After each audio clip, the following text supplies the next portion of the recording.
Isla froze where she stood, utterly stunned. Miss Allen?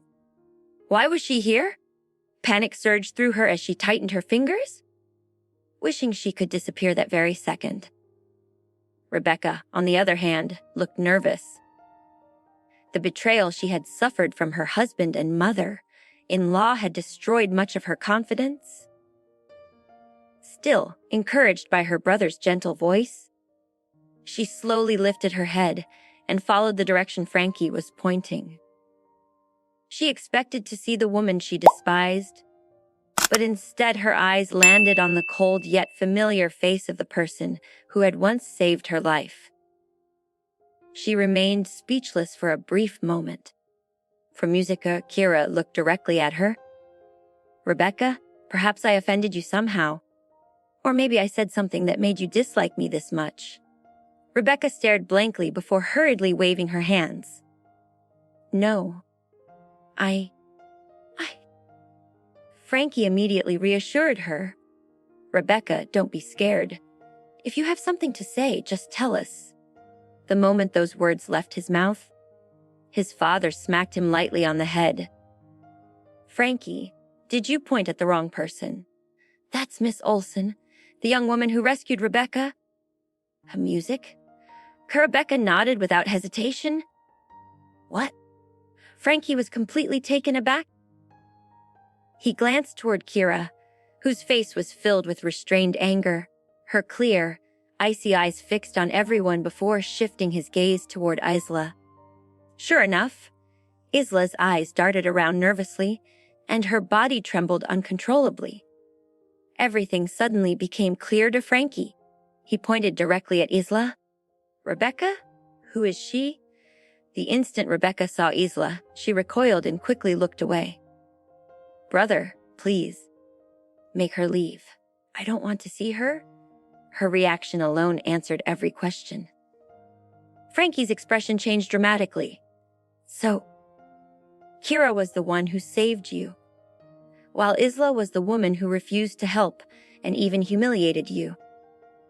Rebecca nodded again without the slightest pause. Their conversation was loud enough for everyone nearby to hear. Within moments, every bystander understood exactly what had happened. Musiker, one after another, shocked gazes turned toward Isla and Jake. Jake's eyes widened as he stared at Isla in disbelief. Her face had already turned deathly pale, completely drained of color. Silence spread across the venue. The executives who had been criticizing Kira and Louis only moments earlier now stood frozen, as quiet as frightened birds. A cold, deep voice suddenly broke the silence. Mr. Allen, who exactly is the one incapable of judging people properly? Louis spoke calmly, though every word carried unmistakable sarcasm. For music, you really should visit a hospital and have your eyesight examined. For music. Frankie opened his mouth, but no words came out. Jalen stepped in with a mocking smile. It seems doing good deeds has become risky these days. Otherwise, someone might steal all the credit, and innocent people end up losing business opportunities. He paused before adding, Didn't you just announce that Miss Olsen would never receive raw materials anywhere in this country?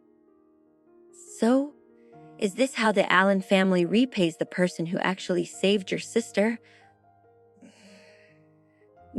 Frankie immediately faced Kira, guilt filling his expression. He had always been dissatisfied with Isla because of her endless demands, while the real Miss Olsen had never once asked for compensation after saving Rebecca. Miss Olsen, I was blind. I'll personally make sure your raw materials are delivered exactly as promised. All right. For music. The anger on Kira's face gradually disappeared.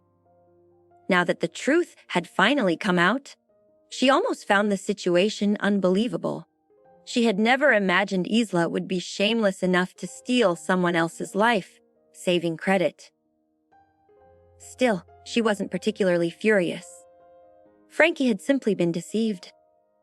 However, the incident also proved he lacked good judgment.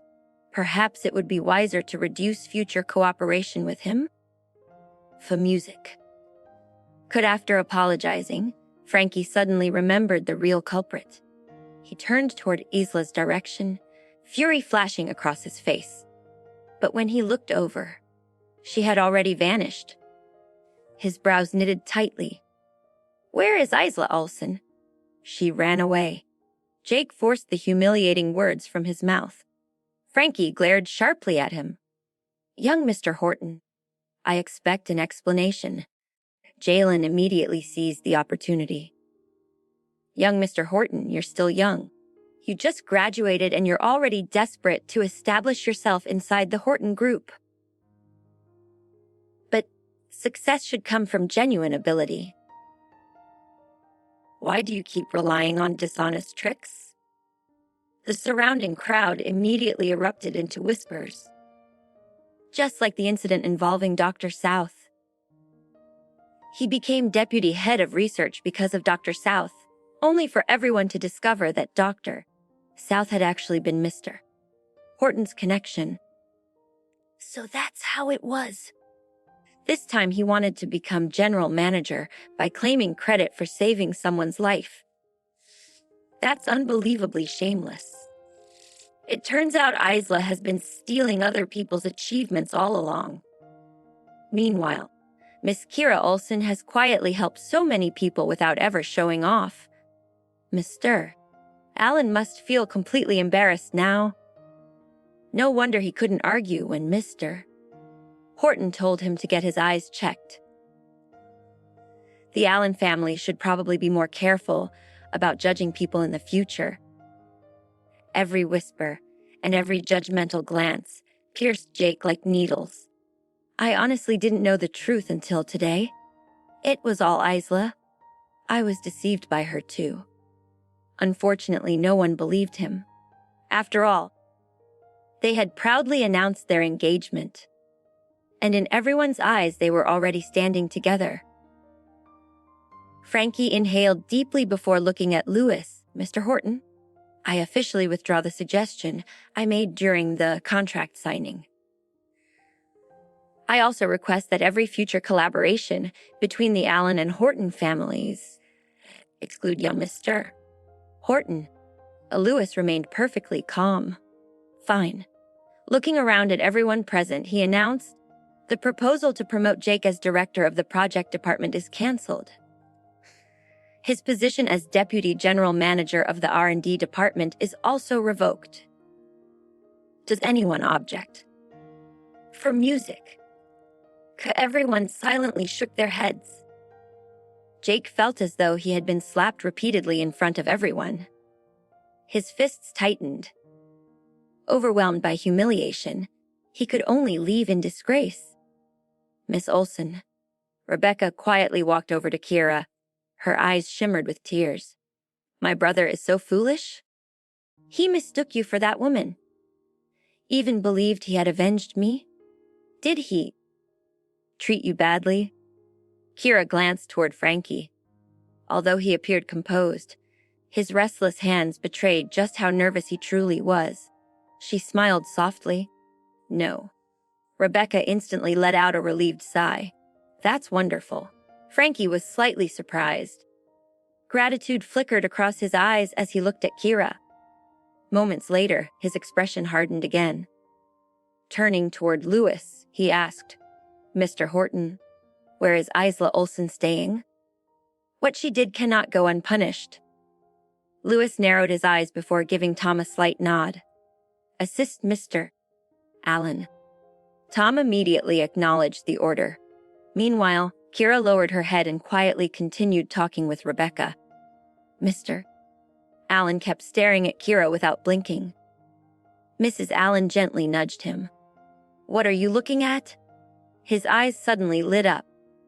"I remember now." No wonder she looked so familiar. "I know exactly whose daughter she is." Without another word, he walked directly toward Kira. "Olsen, as your mother's surname, South?"